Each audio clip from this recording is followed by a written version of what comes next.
Hey everybody, Jamaison here. It is a holiday time. You may have seen online the account Art Glass. They're making little wreaths based out of crushed out glass. There's nothing, super fancy to it, but they're beautiful. And lots of people are trying to recreate them. There's been some questions about how would you do that? Well, really, you just gotta put the glass on your kiln shelf and fire it. But is there a mold? No. If there was a mold, that would be easier, and I certainly suppose you could make your own.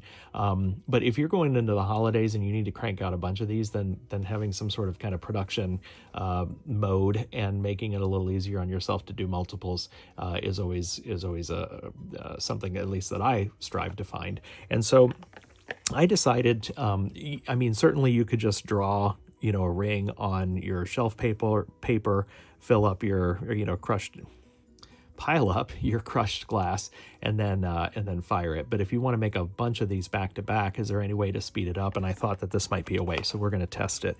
It's a donut cookie cutter that came from Amazon. It was, I don't know, $6 or $7, and I thought I could just put this down on the shelf, fill it up with some of the crushed glass, pick it up, move it. Now you might have to use a paintbrush to kind of move some glass back into shape, but I thought this might be a way to speed up the process just a little bit. So I'm going to go try it. Why don't you come along and see? All right, so I have crushed up clear glass. This was all Tekta that I made and made my own Frit out of it. This is using that quenching method. I've done a couple of videos on it, one recently, so you might go check that out. So I've got that all crushed up. What I'm going to do is, again, to make this a little simpler on myself, I'm actually going to add a little bit of adhesive, a little glue to kind of help it stick together so that it doesn't just roll all over on me in the kiln shelf. At least that's the idea. So I've got a little cup. I'm going to put some Frit in there, and then I've got some glue. So what I'm using here, this is Elmer's clear glue. Actually, this is the clear glue that you can buy, just at any old store. Clear, not white. I bought the clear. And then I actually mixed it about 50-50 with pink glass tack. And so what I get is gel. It's not quite as runny as the pink. It's not quite as thick as the Elmer's. And so I'm going to add some of this to my Frit, mix it up so I get that Frit a little sticky, and then we're going to go over to the kiln shelf and try to fill it up. I'm not sure how I'm going to film that yet, so stay tuned. All right, I'm trying to fill up my kiln shelf. So ignore the fact that there's some other projects in here. You don't care so much about those. So what I'm going to do here is, let's see, can you see that? Yep, I'm going to lay my cookie cutter here. What's interesting is that this cookie cutter, I'm not sure if you're going to be able to see this. See those crossbars that stabilize the middle there? They don't actually go all the way down to the bottom, which is perfect because what I want is for that glass to run underneath that. So I've just put enough of this to make it a little bit sticky. I'm going to kind of just pile it in here.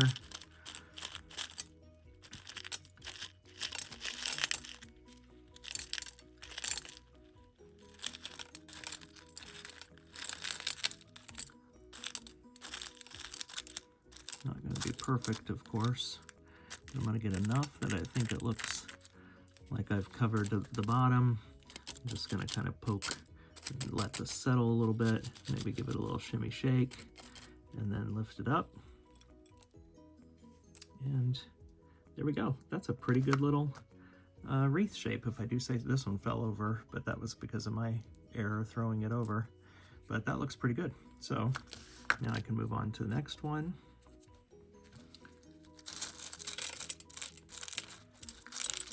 Again, this is not complicated. The concept is a beautiful one, but not hard to do. I'm just looking for a way in which I can do more of these a little faster, and versus, placing that glass and having it kind of falling all over the place. I think this might go, for me, a little bit quicker. So it's just an idea for you as well. Just had a little piece that went overboard. I'm not sure if I have enough glass in this to make me happy. Yeah, not too bad. I'm just using a little, like a little slushy spoon here. I found these on Amazon, and they're great for stuff like workshops. They're pretty much just disposable. If you need to toss them, you get a whole bunch of them for not too much money. So yeah, so now I'm just gonna tuck that little piece in, tuck that little piece in. These will go in for basically a contour, tacky kind of contour fuse. I'm going to add colored glass to the top, but these will go in for 1400 degrees for about I don't know, 15 minutes in my kiln should give me a result that I like. I'm gonna go ahead and keep filling up the kiln shelf. All right, there you go. So I chopped up, it was a streaky like spring green and aventurine green, I think. And so I just, maybe on clear, I'm not even sure now about the spring green, but anyway, I just chopped that up and then I used some coarse red Frit. So let's see what these look like when they come out. All right, here's the finished piece. So the firing turned out great. I put a little red ribbon on there. I like to add a little year charm on a jump ring to make it a dated ornament. I'm here with my photography setup because I was going to take some pictures of it. But there you go.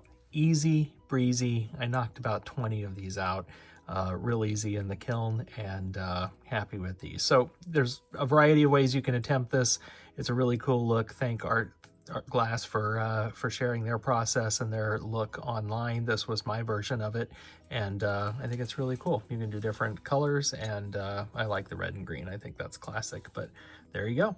Hope you found this interesting. If you are interested in the cookie cutter, you can find it on my Amazon store. You can also find those little scoops on the Amazon store and a variety of other things, which is all available at www.jamaison.com. I bought my own URL. You can now find my links a lot easier, including the Amazon store. Thanks, everybody. Catch you later. Bye-bye.